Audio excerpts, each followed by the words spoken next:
صلوا علیہ وآلہ. أما بعد فأعوذ بالله من الشيطان الرجيم. بسم الله الرحمن الرحيم. يا أيها الذين آمنوا كتب عليكم الصيام كما كتب على الذين من قبلكم لعلكم تتقون. صدق الله مولانا العظيم وصدق رسوله النبي الكريم. محترم حضرات، مختصر حمد و صلاۃ کے بعد آپ کے سامنے قرآن مجید فرقان حمید کی ایک بہت ہی مشہور آیت جو روزوں کی فرضیت کے بارے میں ہے تلاوت کرنے کا شرف حاصل کیا. قبل اس کے کہ جو کچھ تلاوت کیا گیا اس کے تحت کچھ عرض کیا جائے. اللہ تبارک و تعالی سے دعا کہ وہ اپنے پیارے نبی لطیف نبی کریم رؤوف الرحیم علیہ افضل الصلاۃ والتسلیم کے فضل و فضائل مجھے حق کہنے کی توفیق عطا فرما. اللہ تبارک و تعالی کا ہم سب کرو ہاتھ شکر بجا لاتے کہ اس نے پھر ہماری زندگی میں رمضان المبارکہ کے ثمرات و برکات حاصل کرنے کا اس نے ایک موقع ہمیں اور عطا فرمایا.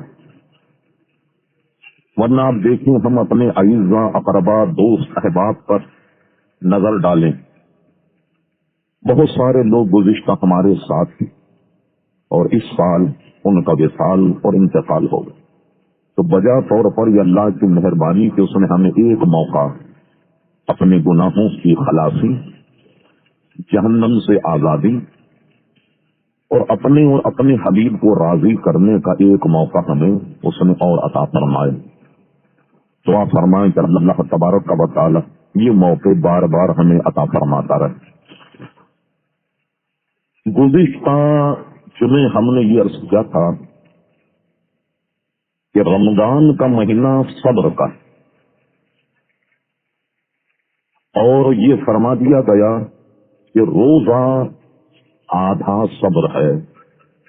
یعنی جس آدمی نے روزہ رکھا، روزے کا وہ عادی ہے کہ ہر سال روزہ رکھتا، تو گویا وہ بندہ اللہ تبارک و تعالیٰ کے یہاں آدھا صابر ہے.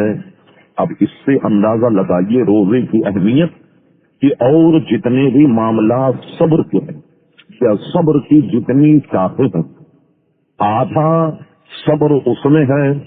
اور صرف ایک رمضان میں جو آدمی روزہ رکھے، ہمیشہ روزے دار ہو، تو گویا وہ اللہ تبارک و تعالیٰ کے جہاں آدھا صابر لکھ دیا گیا. کتنی فضیلت روزے کی! یوں تو روزے کے فضائل اور مناقب بے شمار جو وقتاً فوقتاً آپ سنتے رہتے، اور ہم ہر سال اس کی تکرار بھی کرتے کہ جو اللہ تبارک و تعالیٰ نے رمضان میں فضائل و مناقب رکھے. یہ تو آپ جانتے ہیں کہ پچھلی امتوں میں کسی نہ کسی طور پر روزے رکھے جاتے تھے. آج کے اس زمانے کی زبان و لغت میں اسے رمضان نہ کہا جاتا، لیکن ہر اعتبار سے ہر امت کے یہاں کچھ نہ کچھ روزے ضرور تھے. مثلاً آدم علیہ الصلوۃ والسلام 13، 14، 15 یہ روزہ رکھتے، اور ہماری یہاں امت کے بے شمار مشائخ علماء اسے اپنا معمول بنائے ہوئے ہیں، اور وہ بھی ہر مہینے کی 13، 14، 15 کو نفل روزہ رکھتے. حضور علیہ الصلوۃ والسلام نے ارشاد فرمایا روزے حضرت داؤد علیہ السلام کی اللہ تبارک و تعالیٰ کو بے انتہا پتہ. وہ روزے کیا تھے جو فرمایا گیا کہ اللہ تبارک و تعالیٰ کو وہ روزے بہت پسند ہیں. حضرت داؤد علیہ الصلوۃ والسلام کا معمول یہ تھا کہ وہ ایک دن روزہ رکھتے اور دوسرے دن افطار، یعنی ایک دن روزہ رکھتے اور دوسرے دن روزہ نہ رکھتے. مسلسل عمل پیغام حضرت داؤد علیہ السلام کا یہ تھا. تو فرمایا کہ داؤد علیہ الصلوۃ والسلام کے روزے اللہ تبارک و تعالیٰ کو بہت زیادہ پسند. اور اسی طریقے سے جو نبی تشریعی نبوت لے کر آیا، یعنی وہ نبی کی جس کا کلمہ پڑھا جاتا ہے اور اس نے امت کو احکام دیے، ہر نبی نے کہیں نہ کہیں روزے اپنی امت پر اللہ کی جانب سے کچھ نہ کچھ ضرور فرض کیا. ہم اور آپ الحمدللہ جس امت میں ہیں، تو اللہ تبارک و تعالیٰ نے اس امت کو پورے سال میں ایک مہینے کا روزہ عطا فرمایا. چاند دیکھ کر روزہ رکھو، چاند دیکھ کر عید کرو. اب روزے چاہے 29 ہوں یا 30 ہوں، یہ تو نظام قدرت، اس پر ہمارا آپ کا کوئی بس نہیں. یہ اللہ تبارک و تعالیٰ کا انعام. ظاہر ہے کہ جس امت کو اللہ نے روزوں کی سعادت بخشی، کچھ نہ کچھ فضائل اور مناقب ان کے بھی تھے. مگر سنیے، آج ہم جس حدیث پر تبصرہ کرتے، اس حدیث کو امام بہقی رحمت اللہ تعالی علیہ حضرت ابو ہریرہ رضی اللہ تعالی عنہ سے بیان کیا. اگرچہ یہ اور بھی کتابوں میں ترغیب میں اور دوسری کتابوں میں موجود ہے. حضرت ابو ہریرہ رضی اللہ تعالی عنہ ارشاد فرماتے ہیں کہ نبی کریم صلی اللہ علیہ وسلم نے ارشاد فرمایا، رمضان کے معاملے میں اللہ تبارک و تعالی نے 5 ایسی باتیں میری امت کو عطا فرمائیں کہ ان 5 باتوں میں سے ایک بات بھی، ایک معاملہ بھی اللہ نے پچھلی امتوں میں سے کسی کو بھی عطا نہیں فرمایا. اگرچہ اور بھی باتیں جس پر ہم تبصرہ کریں گے، لیکن رمضان کے معاملے میں 5 باتیں ایسی ہیں کہ اللہ تعالیٰ نے یہ رحمت، یہ شفقت، یہ مہربانی سوائے امت محمدی صلی اللہ تعالی علیہ وسلم کے کسی اور کو عطا نہیں فرمائی. سبحان اللہ. وہ 5 باتیں کیا ہیں؟ حضرت ابو ہریرہ رضی اللہ عنہ ارشاد فرماتے، پہلی بات تو یہ ہے کہ روزے دار کی منہ کی بدبو اللہ تبارک و تعالیٰ کو مشک اور زعفران سے زیادہ پسندیدہ ہے. ایک بات یہ فرمایا. دوسری بات یہ ہے کہ جو اللہ تبارک و تعالیٰ نے میری امت کو عطا فرمائی، جب روزے دار روزہ رکھتے ہیں تو سمندر کی، دریا کی جتنی مچھلیاں ہیں، یہ سب کی سب روزے دار کے لیے دعائیں مغفرت کرتی، روزے دار کے لیے دعا کرتی رہتی ہیں. تیسری فضیلت میری امت کو رب کریم نے یہ عطا فرمائی، جتنے بھی روزے دار ان کے لیے اہتمام انصرام میں روزانہ جنت کو سجایا جاتا. روزانہ جنت سجائی جاتی ہے کہ جو روزے دار جا کر وہاں بسیں گے. اب ظاہر ہے کہ جب جنت سجائی جاتی اور جن کے لیے سجائی جاتی اور جنت منتظر ہے روزے داروں، اور رب کریم جنت سے مخاطب ہو کر فرماتا، او جنت صبر کر، ان قریب میرے بندے یعنی جو روزے دار اپنے اوپر سے دنیاوی بوجھ اونڈیل کر ان قریب تیرے اندر آنے والے ہیں. یہ جنت سے ارشاد ہوتا ہے. فرما چوتھی فضیلت جو میری امت کو رب نے عطا فرمائی اور امم سابقہ میں سے کسی کو بھی میسر نہیں آئی، وہ یہ ہے کہ جب رمضان کا مہینہ شروع ہوتا تو سرکش شیاطین اس میں قید کر دیے جاتے. جو شیاطین لوگوں کو ورغلاتے ہیں، پریشان کرتے ہیں، گناہ پر برانگیختہ کرتے ہیں، گناہ پر اکساتے، یہ ساری سرکش شیاطین جو ہیں وہ رمضان میں قید کر دیے جاتے ہیں. اور سنو، جو آخری بات 5ویں اللہ تبارک و تعالیٰ نے میری امت کو عطا فرمائی وہ یہ ہے کہ تمام روزے داروں کے اللہ تبارک و تعالیٰ آخری شب میں مغفرت فرما دیتا، آخری رات میں مغفرت کر دیتا.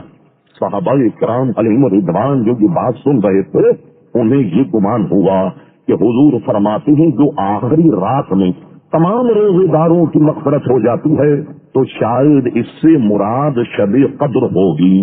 ہم پوچھ لیں وقت پا کر کہ اگر اس سے شب قدر ہے تو ایک تو جیت کے اس کی تعین بھی ہو جائے کہ شب قدر 29ویں ہے.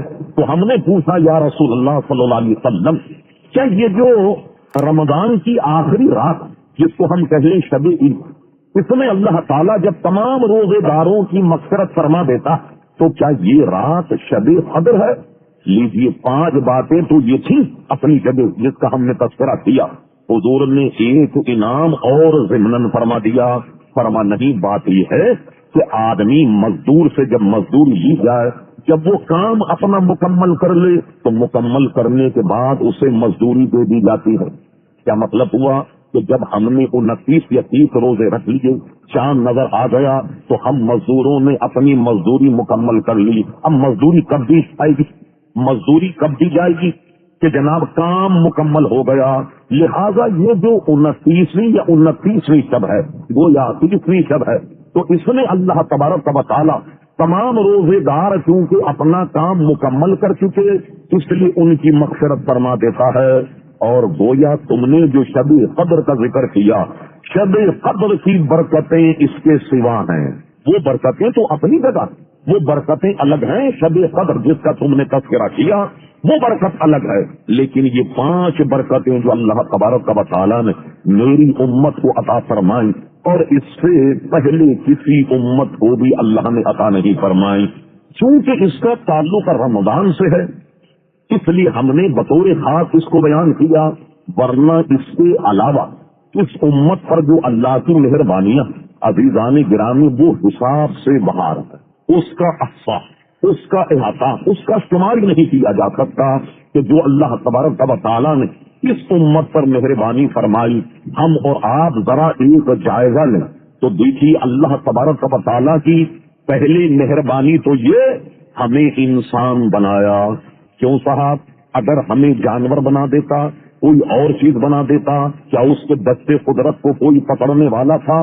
کوئی پکڑ نہیں سکتا اس کے دستے قدرت. تو کیسی مہربانی کہ ہمیں آدمی اور انسان بنایا. اور دوسری مہربانی آپ ملاحظہ فرمائیے، جب ہمیں انسان اور آدمی بنایا تو دوسری مہربانی یہ تھی وہ آدمی ہمیں بنانے کے بعد بھائی ہو سکتا ہے کہیں اور ہم پیدا ہو جاتے، خدا نہ خواستہ کہیں یہودی کے گھر میں پیدا ہو جاتے، عیسائی کے گھر میں پیدا ہو جاتے، سکھ کے گھر میں پیدا ہو جاتے، کسی ہندو کے گھر میں پیدا ہو جاتے. لیکن اللہ کی دوسری مہربانی یہ ہمیں مسلمانوں کے گھر پیدا کی. دوسری مہربانی ہو گئی. اور تیسری مہربانی یہ کہ مسلمانوں کے گھر تو بے شمار لوگ پیدا ہوتے اور جانے حالات اور موسم کو دیکھ کر زیر و زبر ہو جاتے ہیں، کبھی کہیں چلے جاتے ہیں، کبھی کہیں چلے جاتے ہیں. اور آج کل تو آپ جانتے ہیں کہ دین میں استقامت کا مسئلہ ایسا کہ صبح اگر سننی ہے شام میں پوچھے تو پتہ لگا کہ کوئی اور آدمی ٹکر گیا، وہ کچھ اور کھاتا اس نے تسلیم کر لیا، کہیں اور چلا گیا. امیر ملت پیر جماعت علی شاہ صاحب محدث علی پوری رحمت اللہ علیہ فرماتے تھے کہ دیکھو گھر میں قالین نیا لے لو، گھر مکان اچھا بنا لو، سفیدی بھی کر لو، صوفے بھی نئے لے لو، اور جناب سارا گھر کا سامان نیا لو، ساری چیزیں نئی خرید لو، مگر مذہب پرانا ہی رکھو. مذہب کو تبدیل مت کرنا، مذہب وہی پرانا رکھنا جو تمہارا مذہب ہے. تو آج کل دیکھیے ہم کس بےغرضی کا شکار ہیں. تو تیسری نعمت اللہ نے یہ کی کہ ہمیں پیارے مصطفیٰ کے غلاموں میں پیدا کر دے. حضور کا دامن ہمارے ہاتھ میں مل گیا. اور یہ کتنی بڑی عزیزان گرامی ہماری سعادت، بہت عجیب سی بات ہے. یعنی یہ کہ میں کچھ کہوں تو آپ سمجھے مولانا شاید ہم پر ملامت کر رہے یا متون کر رہے. یہ اتنی بڑی نعمتیں اس کی ہم نے قدر کی نہیں. مجھے بتائیے حضور کی غلامی، اللہ اللہ، انبیاء کرام اس بات کی حسرت کرتے رہے کہ مولا وہ تیرا حبیب صلی اللہ علیہ وسلم جس کا تو نے ایک خاص وعدہ ایک عہد ہم سے لیا، وہی اخذ اللہ میثاق النبیین لما آتیتکم من کتاب و حکمت ثم جاءکم رسول. تو جو وعدہ ہم سے لیا مولا تو ہمیں ان کی امت میں پیدا کر دو، ان کی امت میں پیدا کر دے. بعض اکابر نے تذکروں میں یہ لکھا حضرت سلیمان علیہ السلام کا گزر ساری دنیا میں ہوتا. حضرت سلیمان علیہ السلام ایک مرتبہ اپنے تخت شاہی پر سارے لاؤ لشکر کے ساتھ کہتے ہیں طیبہ کی سرزمین سے گزرے اور طیبہ کی سرزمین میں پڑاؤ ڈالا. حضرت سلیمان نے فرمایا نبی آخر الزمان جب تشریف لائیں گے یہ مدینہ منورہ یہ ان کا مسکن ہوگا اور یہاں وہ قیام کریں گے. سلیمان علیہ السلام کے بعد غلام مدینہ منورہ جسے آج کہتے ہیں اس زمین پر وہ رہ گئے کہ شاید ہمارے زمانے میں وہ سورج طلوع ہو تو ہم اس سے استفادہ کریں.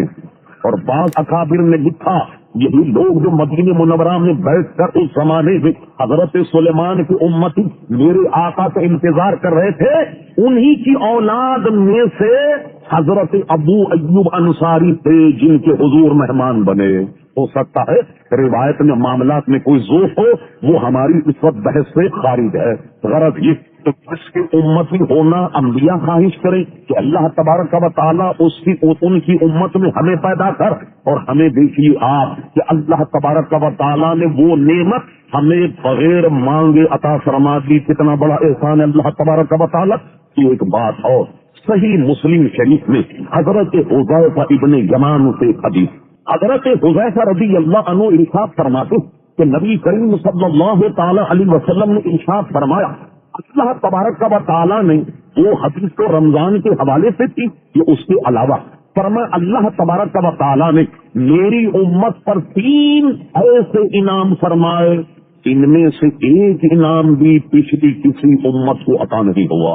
وہ رمضان کے حوالے سے، یہ عام انعام کے حوالے سے۔ وہ 3 انعام کیا ہیں؟ حضرت حذیفہ سے پوچھئے کہ آپ نے وہ 3 انعام جو حضور نے ارشاد فرمائے وہ کیا ہے؟ اور فرمائیے اس میں انعام اور اس کی نوعیت کا عالم، فرمایا کہ میری امت کے اور غلاموں کی جو صفیں، جیسے تم صفیں باندھ کر کے نماز پڑھتے یا کہیں بھی ہم صف باندھ کر پڑھتے، فرما میرے غلاموں کی صفیں جو ہیں، میرے غلاموں کی صفوں کا اللہ تعالیٰ نے ملائکہ کی صفوں صف قرار دے دیا۔ یعنی تم جب سب باندھتے تو ایسا جیسے فرشتے سب باندھ کر کے کھڑے ہوئے ہیں، یعنی تمہارا مقام اس مانا کر فرشتوں کی طرح کہ تمہاری فتح جو ہے وہ فرشتوں کی صفوں کو مترادف ہے۔ ایک انعام تو یہ ہو گیا۔ دوسرا انعام، آئیے آپ اس زمانے میں جتنی امتیں امم سابقہ ہیں ان کے عبادت خانے متعین، اپنی خاص عبادت، جو ہماری یہاں نماز، وہ اس قسم کی کوئی خاص عبادت کرتے، وہ اپنے ان عبادت خانوں کے علاوہ کہیں اور سجدہ نہیں کرتے، کہیں اور عبادت وہ نہیں کرتے، یعنی وہ خاص عبادت جسے ہم نماز کہتے ہیں اس سے کوئی ہم قافیہ ہم ردیف کوئی ان کی عبادت جو بھی اس امت میں رہی ہو وہ اپنے اپنے عبادت خانوں میں محدود ہوتی۔ مگر فرما سنو میرے غلاموں، میری امت پر اللہ نے یہ انعام کیا جو پچھلی امت میں سے کسی کو نہیں ملا، وہ یہ کہ میرے رب نے تمہارے لیے ساری زمین کو مسجد بنا دیا، ساری زمین تمہارے لیے مسجد بن گئی۔ کیا مطلب ہوا؟ اس کا مطلب ہرگز یہ نہیں کہ ساری زمین مسجد بن گئی، اب مسجد میں آنے کی کیا ضرورت ہے، جہاں مصلی بچھاؤ وہ مسجد ہے اور وہی نماز پڑھنے لگ جاؤ، نہیں، اس معنی کر مسجد ہے کہ آپ اگر سفر کر رہے ہیں، کہیں جناب جا رہے ہیں، نماز کا وقت ہو گیا، اب اتنے منٹ باقی، سورج طلوع ہو جائے گا یا سورج غروب ہو جائے گا، مسجد نہیں پاتے، کوئی جگہ آپ مخصوص نماز کی نہیں پاتے، سبحان اللہ باوضو ہو کر اور جناب قبلے کی جانب منہ کریں اور دنیا کے کسی کونے میں چلے جائیں، آپ کی نماز ہو جائے۔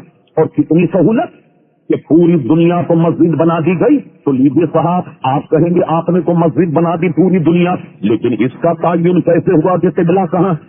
استقبال قبلہ بھی تو ضروری ہے یا نہیں؟ کہ بغیر قبلے کی جانب منہ کیے تو آدمی کی نماز نہیں ہوتی۔ چلیے کچھ کتب میں نکل گئے، کچھ کمپاس نکل گئے کہ اس سے بھی آپ دیکھ کر کے قبلے کی تعین کر سکتے۔ یہ تو ایک ترقی یافتہ دور ہے کہ جس میں ہمیں یہ پتہ لگ جاتا کہ قبلہ کہاں ہے، کون سی سمت ہمیں نماز پڑھنی چاہیے۔ اس کا نقیب و فراز اور باریکیاں ایک الگ عنوان ہے، لیکن یہ کہ آپ کو کوئی بتانے والا بھی نہیں کہ نماز کی نیت آپ کرنے والے، نماز کا وقت جا رہا، کوئی مسافر نہیں، کوئی آدمی نہیں کہ پوچھے بھائی قبلہ کہاں ہے۔ تو لیجیے زمین تو قبلہ بنا دی گئی، تو میرے آقا نے پھر ہمیں نظام یہ دیا کہ میرے غلاموں ادھر ادھر دیکھو جغرافیہ۔ اب اگر تمہیں نظر نہ آئے کہ مجھے کس طرف رخ کر کے نماز پڑھنا ہے تو دل میں تحری کر لو، ارادہ جما لو دل میں کہ قبلہ ادھر ہے، سبحان اللہ۔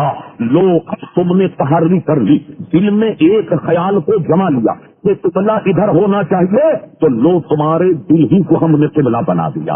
ادھر تمہارا دل فتوا دے ادھر ہی جا نماز دکھا کر کے نماز پڑھ لو۔ اور فقہا نے تو خوب کہا، کہتے کہ ادھر ہم نے نماز پڑھی، ایک رکعت پڑھی اور دل یہ کہتا کہ ادھر قبلہ، اب اس کے بعد ایک رکعت کے بعد دل نے پھر اپنا کام دکھایا، انہوں کا مولوی صاحب قبلہ تو ادھر ہونا چاہیے، اب دل کا خیال ادھر جم گیا، لیجیے اب دوسری رکعت میں کھڑے ہو تو اپنے چہرے کو ادھر کر لیں، ایک رکعت یہاں ہو گئی، اب آپ کے دل نے یہ کہا کہ شاید اس طرف بھی مجھ سے سہو ہو گیا، قبلہ تو پیچھے کی جانب ہونا چاہیے تھا، اب تیسری رکعت آئی، تیسری میں اس نے منہ ادھر کر لیا، اب چوتھی رکعت جب آئی تو اس نے سوچا قبلہ ادھر ہونا چاہیے، اور یہی خیال دل میں جم گیا، اس نے ادھر منہ کر کے نماز پڑھ لی، چاروں کونوں پر ایک ایک پڑھتا رہا، فتوا دیتا رہا، یہ تبدیل کرتا رہا، نماز ہو گئی۔ فرماتے کوئی آدمی دیندار آیا، انہوں نے کہا صوفی صاحب آپ کو کیا ہو گیا، آپ نے تو ایک رکعت ادھر پڑھی، ایک ادھر ایک ادھر ایک ادھر، چاروں رکعتیں ضائع کر لی،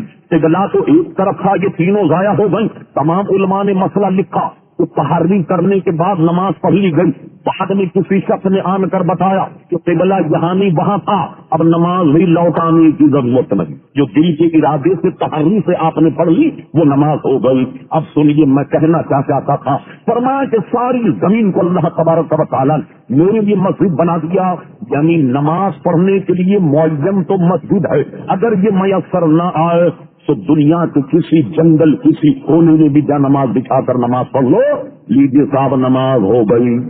دو باتیں یہ ہو گئی، آئیے تیسری بات، عقل سے فتوا لیجیے کہ جب آدمی ناپاک ہو جائے تو بغیر دھوئے تو آدمی پاک نہیں ہوتا، اور آپ کے دل کی تسلی بھی نہیں ہوگی کہ جناب جب تک کہ آدمی پاکی حاصل نہ کرے، وضو نہ کرے، غسل نہ کرے تو آدمی پاک نہیں ہوتا۔ فرما سنو میرے غلاموں، میری امت پر اللہ تبارک و تعالیٰ کا تیسرا انعام یہ ہے کہ جب وہ ناپاک ہو جائیں یا وضو ہو جائیں اور پانی نہ پائیں تو اللہ تبارک و تعالیٰ نے وہ پاکی جو پانی میں رکھی میری امت کے لیے وہ پاکی اللہ نے مٹی میں رکھ دی ہے۔ کیا مطلب کہ اب تم اگر ناپاک ہو، غسل اگر چاہتے ہو اور غسل کرنے کے لیے پانی نہیں تو غسل کا تیمم کرو، اگر تم وضو ہو اور وضو میں پانی نہیں تو اب کیا کرو کہ جناب وضو کا تیمم کر لو اور نماز پڑھ لو، نماز ہو جائے گی۔ مشکات شریف میں ایک جگہ ہے کہ دو صحابہ کہیں سفر کر رہے تھے، دونوں کے پاس پانی نہیں تھا، دونوں نے کیا کیا، تیمم کیا، اور تیمم کرنے کے بعد نماز پڑھی، نماز پڑھنے کے بعد اپنی منزل مقصود پر آئے، آنے کے بعد کیا ہوا، ایک صحابہ نے نماز نہیں لوٹائی، دوسرے صحابہ نے وضو کیا اور نماز لوٹائی، ایک صحابہ نے پہلے ہی پر گزارا کیا، یہ دونوں حضور کی بارگاہ میں پیش ہو گئے، یا رسول اللہ صلی اللہ علیہ وسلم ہم نے تیمم کیا، نماز پڑھ لی، ان صحابہ نے تو نماز اپنی منزل پر آن کر وضو کر کے لوٹائی اور میں نے نماز نہیں لوٹائی، دیکھیے حضور نے کیا فتویٰ دیا، جس نے نماز لوٹائی فرما تم نے ثواب دوہرا کمایا، اور جس نے نماز نہیں لوٹائی فرما تم نے میری سنت کو پا لیا، یعنی اب پانی ملنے کے بعد بھی نماز لوٹانے کی ضرورت نہیں۔ یہ تیسرا انعام ہے جو اللہ نے پانی میں پاکی کا معاملہ رکھا، وہ اللہ تبارک و تعالیٰ نے لطف میں رکھ دیا۔ ارے کوئی ایک انعام جس کا تذکرہ کیا جائے تو فرمایا رمضان میں اللہ تبارک و تعالیٰ نے یہ 5 انعام میری امت پر کیے۔ اب آئیے وقت بھی مختصر ہے، تھوڑا تھوڑا سا 5 کے بارے میں تذکرہ۔ یہ تو مطلق تھا جو انعام رب کریم نے اپنے گویا اپنے حبیب کی امت پر فرمایا۔ اس میں پہلا انعام یہ کہ منہ کی بو اللہ کو مشک اور زعفران سے پسندیدہ ہے۔ آپ دن بھر کچھ کھاتے نہیں، کھانے میں کیا ہوتا کہ دن بھر آدمی چاہے کچھ نہ کچھ کھائے تو منہ میں بدبو پیدا نہیں ہوتی۔ اچھا اب منہ میں بو کس لیے پیدا ہوتی ہے کہ جب کھانا کھانے کے روزے میں ممانعت ہے تو ایک قسم کی بو منہ میں پیدا ہو جاتی، مگر یہ بو جو انسان کے منہ میں پیدا ہوتی کیا کسی اور وجہ سے پیدا ہوتی؟ نہیں، روزہ رکھنے کی وجہ سے۔ روزہ کس لیے رکھا؟ خالصتاً اس نے اللہ تعالیٰ کے لیے رکھا، تو جو روزہ وہ خالصتاً اللہ تبارک و تعالیٰ کے لیے رکھے ہوئے ہے اور منہ میں اگر بو پیدا ہو جائے تو وہ بندہ اللہ تبارک و تعالیٰ کو اتنا محبوب ہے کہ اس کی بو اللہ تبارک و تعالیٰ کی مشک اور زعفران سے زیادہ پسندیدہ ہے۔ آپ جانتے ہیں کہ آدمی اس کی طرف ہی ہے بلا تشریح، آدمی کسی سے محبت کرے تو اس کی جو بو ہے وہ بھی آدمی کو بڑی پسند آتی ہے، لیکن سبحان اللہ، اللہ تبارک و تعالیٰ اپنے بندوں سے اتنی محبت کرتا ہے کہ منہ میں جو بو پیدا ہو جاتی ہے جناب روزہ نہ رکھنے کی وجہ سے، اللہ تبارک و تعالیٰ کے نزدیک مشک اور زعفران سے زیادہ پسندیدہ ہے۔ اور میں سمجھتا ہوں کہ اسی حدیث کے ٹکڑے کو سامنے رکھ کر شباہا یہ فتوا دیتے ہیں. یہ شافعی حضرات کا مذہب ہے، احناف کے نزدیک یہ نہیں. شافعی یہ کہتے ہیں کہ جب یہ منہ کی بو اللہ تبارک و تعالیٰ کو پسند ہے تو روزے کے دوران مسواک نہ کی جائے، لیکن یہ ان کا معاملہ ہے. احناف کے نزدیک روزے میں ہر طور پر مسواک کرنا جو ہے وہ جائز ہے. لیکن یہ تو پتہ لگ گیا کہ بندہ اللہ تبارک و تعالیٰ کی یہاں اتنا قرب حاصل کر دیتا اور اس قدر محبوب بن جاتا ہے کہ اس کی بو اللہ تبارک و تعالیٰ کو یہاں مشک اور زعفران سے پسندیدہ ہے. دوسری بات کہ سمندر کی مچھلیاں اس کے لیے دعا کرتی، یعنی روزے دار کے لیے سمندر کی مچھلیاں جو ہے وہ بھی اس سے محبت کرتی اس قدر تو اس کے لیے دعا کرتی ہوتی ہے. اللہ اکبر. یہ یوں سمجھ میں آئے گا کہ روزے دار کا مقام دیکھیے کہ جس نے خالصتاً اللہ کے لیے روزہ رکھا. حدیث شریف میں فرمایا رب کریم جب کسی سے محبت فرماتا یا اس کو اپنا خاص قرب عطا فرماتا یا اسے اپنا پسندیدہ بندہ بنا لیتا تو جبریل امی سے ارشاد فرماتا جبریل فلاں ابن فلاں بندے کو ہم نے اپنا محبوب بنا لیا اور تم بھی اس سے محبت کرو. جبریل بھی اس سے محبت کرتے. فرمایا جاتا ہے کہ آسمانوں پر اعلان کر دو فلاں بندے کو اللہ تبارک و تعالیٰ نے اپنا محبوب بنا لیا. جبریل امی آسمانوں پر اعلان کر دیتے ہیں اے آسمان کے فرشتوں فلاں ابن فلاں شخص کو اللہ تبارک و تعالیٰ اپنا محبوب بندہ بنا لیا ہے. اب دیکھیے فرشتوں نے بنا لیا، جبریل امی نے بنا لیا، لیکن زمین پر لوگوں کو کیسے پتہ لگے تو یہ اللہ تبارک و تعالیٰ کا پسندیدہ بندہ ہے. تو حدیث شریف میں علامت یہ بیان کی گئی کہ جس سے اللہ محبت کرتا ہے، جبریل امی محبت کرتے ہیں، آسمان کے فرشتے محبت کرتے ہیں، اس کا اثر زمین پر یہ پڑتا ہے کہ اہل دنیا اور زمین کی ساری مخلوق اس سے محبت کرتی، ساری مخلوق پھر اس سے محبت کرنے لگ جاتی ہے. تو گویا روزے دار اللہ کا اتنا پسندیدہ بندہ بن گیا کہ اس کی بدبو اللہ کو پسند ہے اور سمندر کی مچھلیاں اس کے لیے دعا کرتی ہیں. اچھا ان کے لیے روزانہ تیسری بات تو جنت کو آراستہ کیا جاتا ہے. ارے بھائی جنت کو آراستہ کرنے میں کوئی بہت زیادہ دیر لگتی. اللہ تبارک و تعالیٰ تو یہ فرما دیتا کون ہو جا فیکون وہ ہو جا. تو یہ اتنے دنوں سے جنت، اب جانے کئی برس کے بعد ہم جنت میں جائیں کتنے لاکھ اور کتنے کروڑ سال لگ جائیں گے، لیکن جنت سجائی جا رہی اور جنت سے کہا جاتا ہے کہ صبر کر ان قریب مسلمان اپنے سروں سے یہ سارا دنیاوی بوجھ انڈیل کر میرے اندر آنے والے ہیں کیوں سجائی جا رہی ہے. ایک قول یہ پسند آیا اس میں شرح حدیث کا وہ یہ کہ مہمان جتنا مکرم اور معظم ہو ان سے تو اس کا اہتمام بھی اتنے ہی دن پہلے کیا جاتا. بھائی شادی کتنے گھنٹے میں ہوتی ہے؟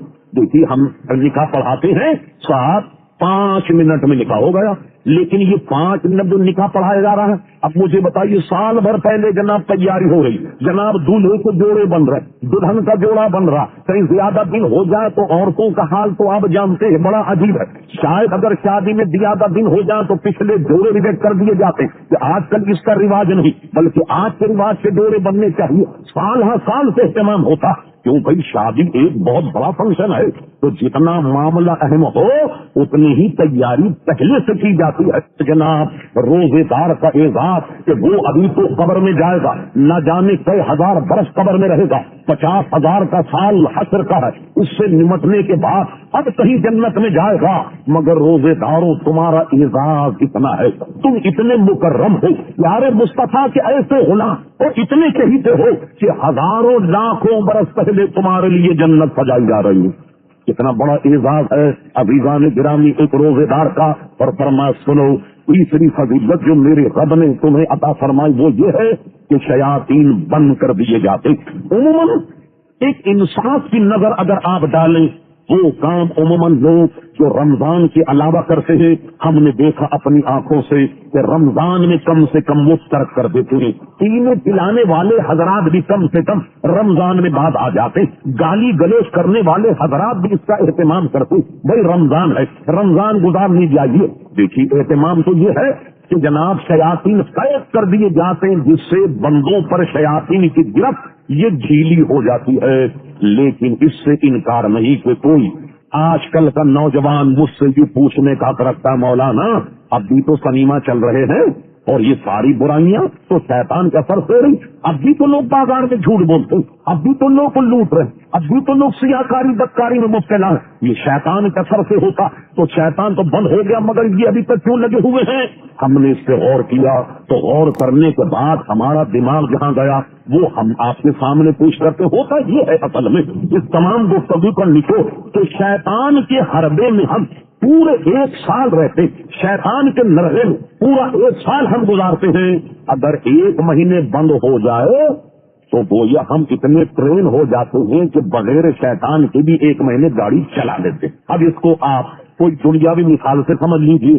آپ نے دیکھا کہ گاڑی کرنٹ کے بغیر نہیں چلتی, گاڑی پیٹرول کے بغیر نہیں چلتی, جب تک اس کی ضروریات نہ ہو نہیں چلتی. تو آپ دیکھیے 1 مرتبہ گاڑی کو بندر روڈ پہ خدا نہ خواستہ مت دوڑائیے, کہیں میدان میں لے جائیں اور پوری اسپیڈ سے گاڑی چلانے کے بعد اس کا کرنٹ بھی بند کر دیں, پیٹرول بھی بند کر دیں. مجھے بتائیے کیا فوراً گاڑی بند ہو جائے؟ نہیں, کچھ نہ کچھ 10, 20, 100, 50 قدم ضرور چلے گی. آپ نے دیکھا کہ بچے سائیکل چلاتے بغیر پینڈل کے سائیکل نہیں چلتی. 2, 4, 10, 20 انہوں نے پینڈل مارے اور جب سائیکل چلنے لگ گئی تو تھوڑی دور اگر پینڈل روک لیا جائے تو آپ نے دیکھا کہ تھوڑی دور تک 2, 4, 10 قدم گاڑی چل جاتی ہے.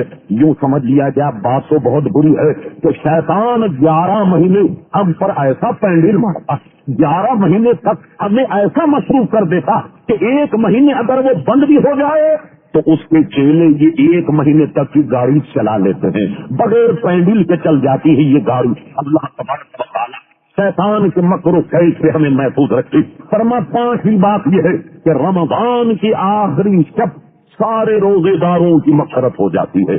کیا مطلب ہوا؟ ایسا لگتا ہے ظاہر سے کہ رب کریم 29 یا 30 روزے پورے کرنے کے بعد پوچھتا ہے فرشتوں اب بتاؤ کہ ان روزے داروں نے جو روزہ رکھا ان کا ثمر کیا ہے؟ انہوں نے اپنی مزدوری مکمل کر لی. تو فرشتے بھی کہتے ہوں گے مولا جب انہوں نے اپنا کام مکمل کر لیا ان کو مزدوری دے دی جائے. اور جب انہیں مزدوری دے دی جاتی ہے تو کیا مطلب ہوا؟ سارے روزے دار جنہوں نے خالصتاً اللہ کے لیے روزہ رکھا رب کریم سب کی مغفرت فرما دیتا. پھر یہ سوال کیا اس سے مراد شب قدر ہے؟ فرما نہیں, یہ ثمرات برکات تو اور ہیں, شب قدر اس کے سوا ہے. کیوں نہ ہو, شب قدر کا تذکرہ بھی علیحدہ سے آیا. اِنَّا أَنزَلْنَاهُ فِي لَيْلَةِ الْقَدْرِ, ہم نے قرآن مجید فرقان حمید کو لیلۃ القدر میں نازل کیا. وما ادراک ما لیلۃ القدر, میرے حبیب تم جانتے ہو لیلۃ القدر کیا ہے؟ لیلۃ القدر خیر من الف شہر, کہ یہ شب 1000 مہینوں سے بھی افضل ہے. اب رہا یہ کہ یہ کب آتی ہے؟ فرمایا کہ اس کو رمضان میں تلاش کرو, کہیں فرمایا شعبان میں تلاش کرو, کہیں فرمایا رمضان کی خاص راتوں میں تلاش کرو. 21, 23, 25, 27, 29 انہی میں کوئی شب جو ہے وہ شب قدر ہوتی ہے. اور اکابر علماء نے تمام سلسلے کو سامنے رکھ کر وجہ طور پر فرمایا کہ شب قدر رمضان کی 27ویں شب ہے. اس لیے پوری دنیا عزیزان گرامی اسی کو مانتی ہے. لیکن اس قول کو سامنے رکھا جائے کہ کبھی شعبان میں آتی ہے, کبھی رمضان میں, کبھی شوال میں, کبھی رجب میں, یہ گھومتی رہتی. بعد مشائخ کا یہی قول. تو علماء نے ایک بڑا عام سا فارمولہ دے دیا, اگر تم شب قدر پکڑنا چاہتے, شب قدر میں عبادت کرنا چاہتے اور اس کی عبادت کو فرمایا وہ 1000 مہینے سے افضل, 1000 مہینے کا حساب لگائیں تو 83 برس سے بھی زائد عبادت کا وقفہ ہوتا 1000 مہینے کا. اور 83 برس تو عام طور پہ آج کل ایک آدمی کی عمر نہیں ہوتی. ایک شب قدری اگر وہ پالے 83 برس کی گویا اس نے عبادت کر لی. علماء فرمات اس کے پانے کا آسان طریقہ یہ ہے, مان لیا جائے کبھی رجب میں آتی, کبھی شعبان میں, کبھی رمضان میں, کبھی شوال میں, چلو مان لیتے. اس سال میں ہر مہینے گھومتی رہتی, کبھی سال میں کسی مہینے میں آتی. اس کے حاصل کرنے کا طریقہ مشائخ نے یہ لکھا کہ اپنے اوپر عشاء اور فجر کی نماز باجماعت پڑھنا لازم کر لو روزہ. ویسے تو ہر آدمی کو 5 نمازیں باجماعت پڑھنی چاہیے, لیکن ایسا شخص جو شب قدر کو پانا چاہتا فجر عشاء باجماعت پڑھنے کا عادی ہو جائے, جب یہ دونوں جماعتیں نمازیں باجماعت پڑھے گا اس کا ثمر یہ ہوگا. فرمایا جس نے عشاء کی نماز بجماعت پڑھ لی، اس نے آدھی رات کی عبادت کر لی، اور عشاء کی نماز بجماعت پڑھنے والا اگر فجر کی نماز بجماعت پڑھ لے تو گویا اس نے پوری رات کی عبادت کر لی۔ جب آپ عشاء اور فجر یہ دونوں عادی ہو جائیں عشاء اور فجر جماعت کے ساتھ پڑھنے کی، تو شب قدر کسی بھی رات آئے، کسی مہینے میں آئے، کسی ہفتے میں آئے، آپ کو اس کا شرف مل جائے گا۔ یہ تھی وہ گفتگو جو اللہ تعالیٰ نے اس امت پر اپنی رحمت خاص فرما کر یہ انعام کی۔ اللہ تبارک و تعالیٰ ان تمام انعامات سے متمتع ہونے کی ہمیں توفیق عطا فرمائے۔ وما علینا الا البلاغ۔